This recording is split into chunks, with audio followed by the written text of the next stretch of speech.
सो good morning everybody, myself Acharya Vishwendra. आज NEET crash course में PY Qs discuss करूंगा gravitation वाले चैप्टर के। आइए स्टार्ट करते हैं। सो पहला क्वेश्चन आपको दिया हुआ है, body weighs 48 newton on the surface of earth, और आपसे पूछा है कि 1/3 ऑफ द रेडियस की हाइट पे फोर्स कितना लगेगा। तो सिंपली ग्रेविटी का वेरिएशन है।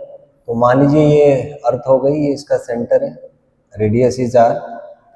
तो यहाँ से अगर एक पॉइंट पी मैं ले लेता हूँ और हाइट है इसका r/3,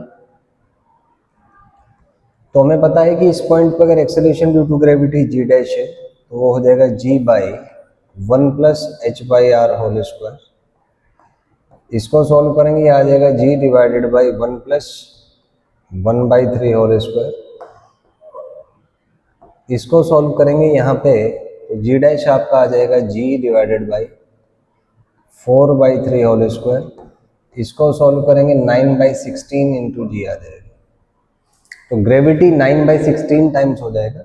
दोनों साइड अगर मास से मल्टीप्लाई करते हैं तो हम कह सकते हैं mg dash is m into 9/16 जी। तो जो वेट होगा वो इनिशियल का 9/16 टाइम्स हो जाएगा। तो इनिशियल जो फोर्स दिया हुआ है यहाँ पे वो 48 न्यूटन है। तो फाइनली जो फोर्स एफ डैश होगा वो हो जाएगा 9/16 इंटू 48 शायद दिया हुआ है। तो 16 3 जा और 9 3 27 27 न्यूटन आ जाएगा। So D will be the correct option over here, D यहाँ पे आ जाएगा। नेक्स्ट देखते हैं, radius of a Martian orbit around the sun is about 4 times radius of orbit of Mercury. ठीक है, Martian year is 687 Earth days. Then which of the following is length of 1 year on Mercury?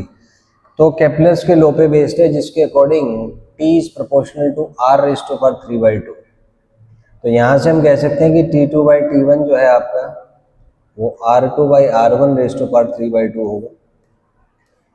तो Martian की length 1 year का पूछा है, तो इसमें हमें काम कर सकते हैं। Radius of Martian orbit around the Sun is about 4 times radius of orbit of the Mercury। ठीक है, तो अगर हम एक काम करें, यहाँ पे मरकरी का मेरे को निकालना है, तो 2 को मैं मरकरी मान लेता हूँ। तो मरकरी का T2 है और मार्शन का ईयर है 687, तो T2/687 will be equal to, अब इसमें